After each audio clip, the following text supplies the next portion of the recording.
G'day folks. I guess I should start this video, but all of these videos with g'day folks, as we are predominantly Australian knife makers and we've got to do something Australian about it, so g'day folks. Today is a special one. So, interview today with Matt Blackie. As you will have seen from the title, Matt has had a bit of bad luck recently, to be followed by some pretty good luck. And if I use the word luck, it probably seems too easy, by some real support from an awesome community. Now, I've said before, and you guys know how much I love the Australian knife making community. I've learned heaps, and I've been supported by people, and people have wanted to help me and all that sort of stuff. But it just showed me so much more. The way that people rally around when something goes wrong in someone's life just blows me away. So, this is quite a timely release of this one. Here's something that is quite amazing and is really awesome to see people that are so high up in the community that really actually give us stuff about other people. Now, we all know the name Unky Keith. Now, hashtag Unky Keith, by the way. Make sure you're hashtagging Unky Keith as regularly as possible. He loves it when you do that. We have this starting.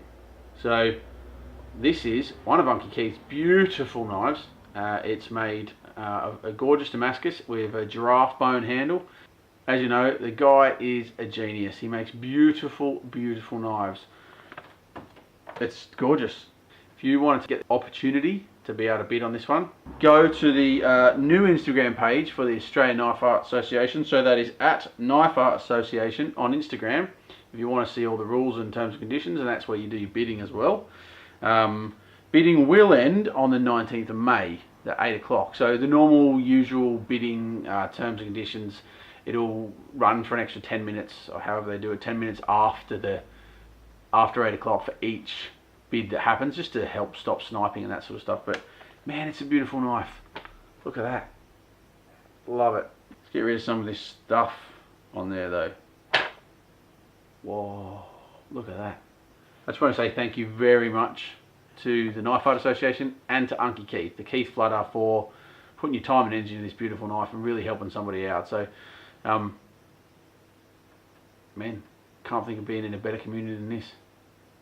Sit down, listen to Matt Blackie's story, enjoy yourself, let me know what you think about this one. Maybe leave us some comments just sort of thanking the community, because it really is a good community and really appreciative of everything that they do. So, awesome. Let's see this one go. Do you want to introduce yourself, tell us a little bit about yourself and what you've been doing? Matt from Blackie Blades, boilermaker by trade. I've been making knives since around 2011, 2012, when I did the intro to ABS bladesmithing course in Arkansas. In Arkansas? Yeah, at the Bill Moran School of Knife Making. It's just showing off. That's like a whole different start than the rest of it. Yeah, it was. It's an awesome experience and definitely gave me a jump start into knife making. Yeah, I bet. Yeah. What, were you living there? No, I went over there for a month. Stayed. For that? Yeah, that went for 2 weeks. After that, I went and stayed with Jim Kroll, who was one of my instructors at the course. Then I went and stayed with Ram Maramba from Zero Knives. Oh, I know Zero Knives. Yeah, right. Okay. And Tom Crine. Yeah, right. Yeah, it was awesome. They're the big names. Yeah, really good guys. Unfortunately, Ram's passed away, but you couldn't ask for anyone that was more hospitable than those guys. Wow. So where does a man go from there then? Did you just come back and be like, start your own business and start making knives that afternoon? No, I don't sort of make, my production's not a lot, because I have a full-time job. I work 60 hours a week. What did you say you did? Boilermaker. Boilermaker. So, yeah, right. You know, I'm fairly busy with my day job. Like, what, 40 usable hours left after that? Yeah, but I've sort of haven't been the most motivated person. Yeah. So, like, I don't have a mass production. I don't take orders. Yeah, but you make quite a few knives. I make a few, but sporadically. I'll make. Right, okay. So I'll make for a few months, and then I don't know. I'll have a month or two off. Right. Okay. And then I'll get back into it again. So how did that? So you came back from America. It wasn't immediate. You just, or it was immediate. Well, I came back and I started making knives because I was, you know, inspired, and all that stuff. Yeah, so I definitely didn't let it go to waste. Yeah, right. But I probably just haven't pushed myself as much as I should have. Quite as hard as you should have. Yeah, I've never been in it to make it into a business. Right. It's always sort of been a hobby, a passion, and I think if I turned it into a business, it would probably just kill the passion for me. So before you did that, were you a collector? Yeah. Right. Yeah, I've been collecting since I was about 6 or 7. Nice. Yeah, I just started with those little keyring knives. With what knives, sorry? Those little keyring knives that you get at like Aussie souvenir shops and stuff like that. Yeah. Swiss Army knives and. I remember those. Yeah. Hey! Filming. I don't have a sign. You buy me an on-air sign. You should get an on-air sign. I am going to get an on-air sign. So you started with the little knives like we all did actually, collecting those little tiny knives and just those little cheap ass pen knives and all that sort of stuff. Yeah. And then you got older and then I discovered the internet and, and the world of knives just opened up to me. Yeah, right. I found the USN, the Usual Suspect Network. I can't say that what that is. Oh, it's probably one of the biggest knife forums there is. Just ashamed of myself then. Yeah, really good, great community of guys.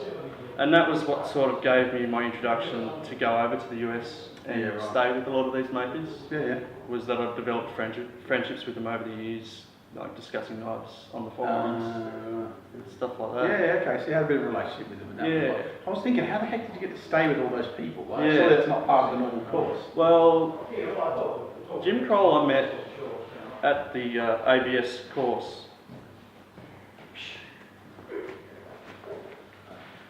Yeah, we'll cut that guy out. I haven't got any beard. I have, it's in the car. Yeah, I met Jim at the course, and then he invited me at the end of the course to come and stay with him for a couple of days. Yeah, nice. So I didn't know him beforehand. It was just that wasn't lined up. We both developed a mutual friendship, and it was great. We got along that well that he invited me to come stay with him. Yeah, nice. So you got back here, and then obviously you've been doing that. You got involved with the Australian community then. Yeah, I joined the Australian Knife Makers Guild. Became a probationary member. I think around 2015. Right. A few chats with Peter Del Rosso later. Yeah, right. Definitely bumped up my quality and fit finish design. So you didn't spend any time with him though? I spent like a day with Peter. You did? Okay, you actually, alright, you don't need... I took some knives to Peter and got him to critique them. And that was supposed to be an hour, and then about 8 hours later, he'd shown me through his workshop. What a dude. Oh, great guy. We just discussed fixtures and tips and tools that you can make jigs to like make knife making easier. Things that things that improve your quality. Stuff that you probably wouldn't think of unless you've been doing it for 20 years. Exactly. Yeah, and that was just like another sort of head start. So, that's awesome. It's like this sort of stuff, isn't it? Yeah. You go places and there's those things that bump you up several steps rather than making months and months of you make all these stupid mistakes until you get with someone that's more experienced and they say, you're doing this, if you did this, you wouldn't have that problem. Yeah.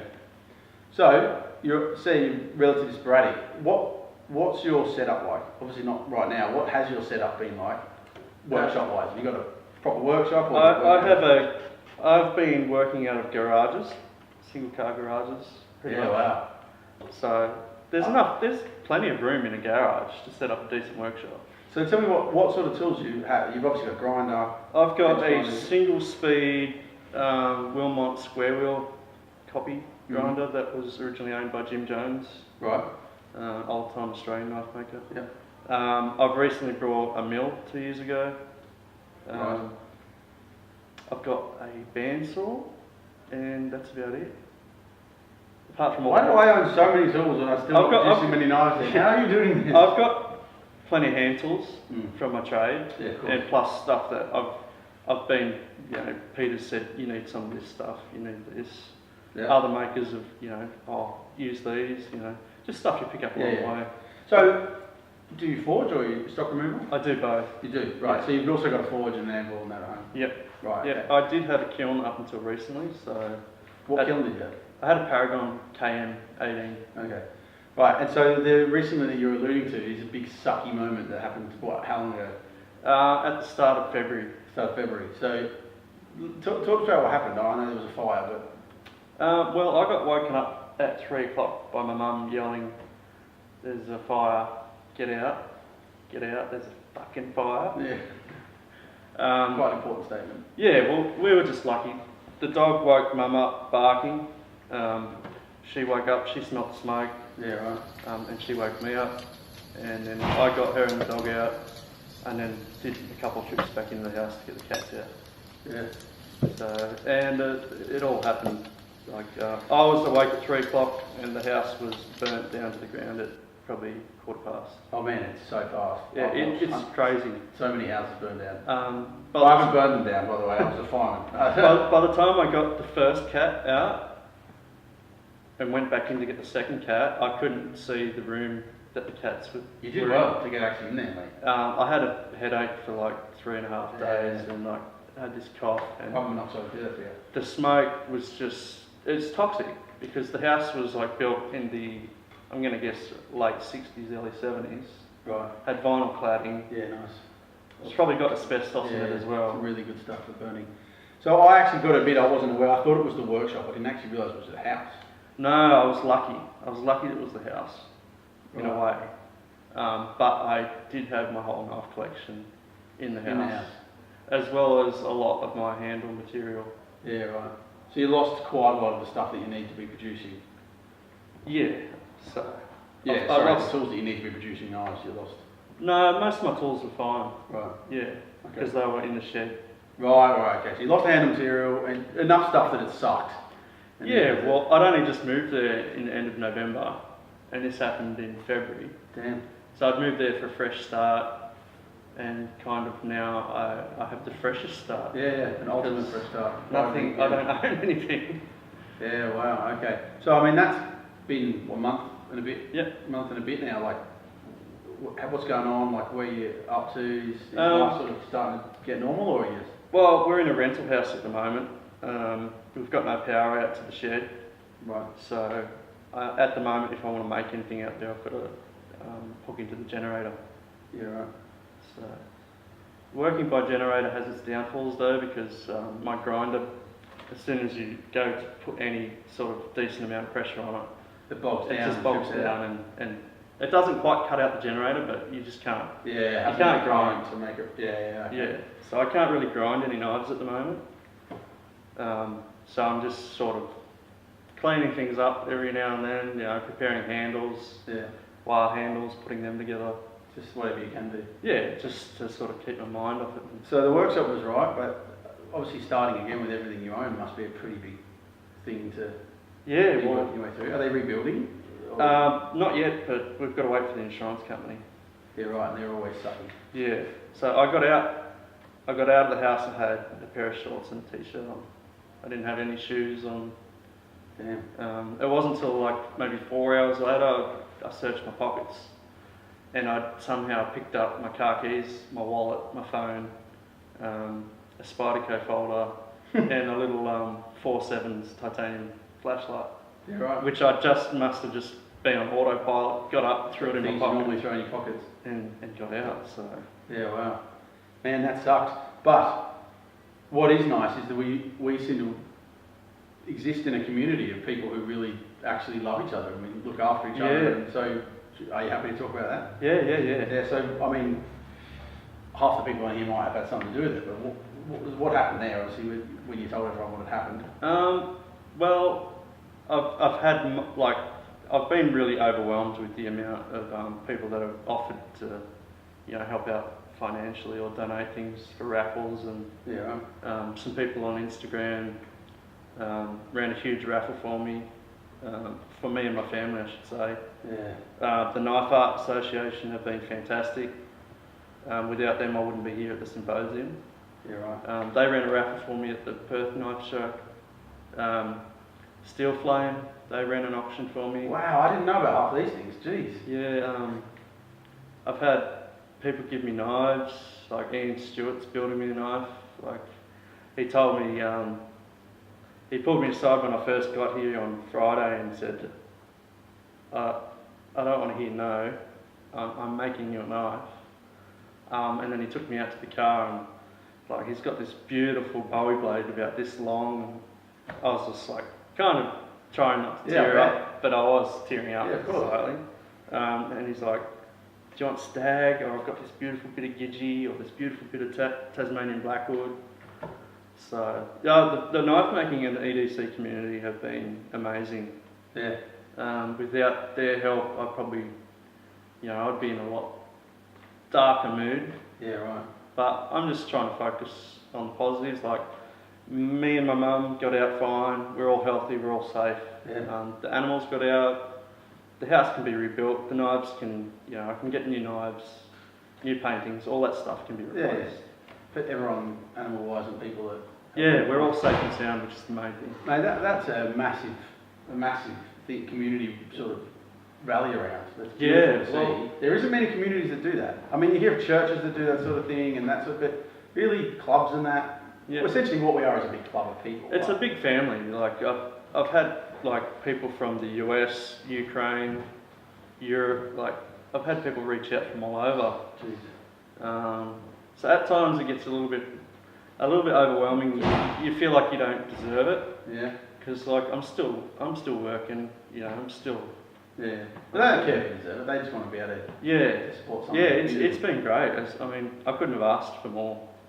That's beautiful. I love that, and that's one of the biggest things I like about this community. I've been in clubs and like groups of people and different workplaces. I've never seen a community like this. Yeah, well, that build each other up so well. I've got to say a big thank you to Keith Fludder and the Knife Art Association. They've been amazing. Yeah, right. Yeah, it's been fantastic. Yeah, they're good people. It's run by the secret squirrels, the Knife Art Association, but they're really good hearts. Yeah, they're great. They're great people. Even Corin, Karim, fantastic people. Yeah, awesome.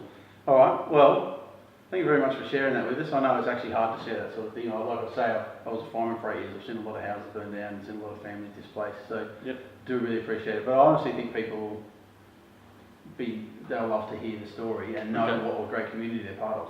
Yeah, it's a fantastic community to be a part of.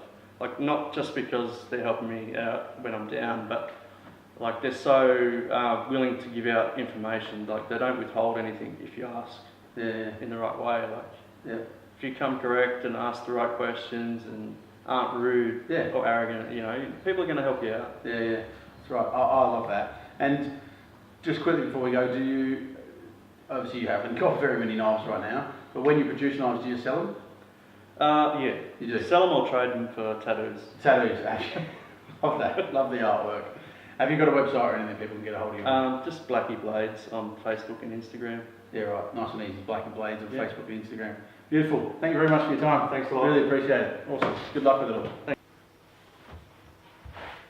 Oh, I'll be a monkey's uncle. What a nice fella. I like him.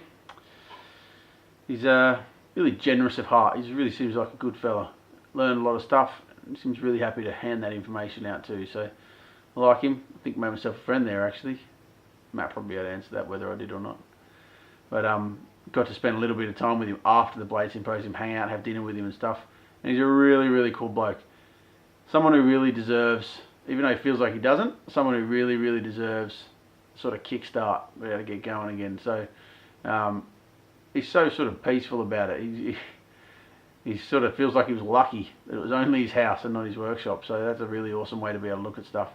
If you want to get involved in this, feel free to make a bid on it. We'd really appreciate it. Have a good one. Thanks very much. Right. Where'd my beer go? In all seriousness, get over to the Knife Art Association on Instagram. Have a look at this knife. It's a Keith Fludder knife. It's worth so much more than it's up for at the moment. Last time I looked, I think it was about $500. If I could afford a Keith Fludder knife, I would expect to be paying double that, maybe triple that, maybe 4 times that. This is your opportunity to do something really good to help somebody out and own a beautiful knife. This is Damascus, gorgeous Damascus, with giraffe bone scales, domed pins, done incredibly well. No less than you'd expect from Keith Fludder.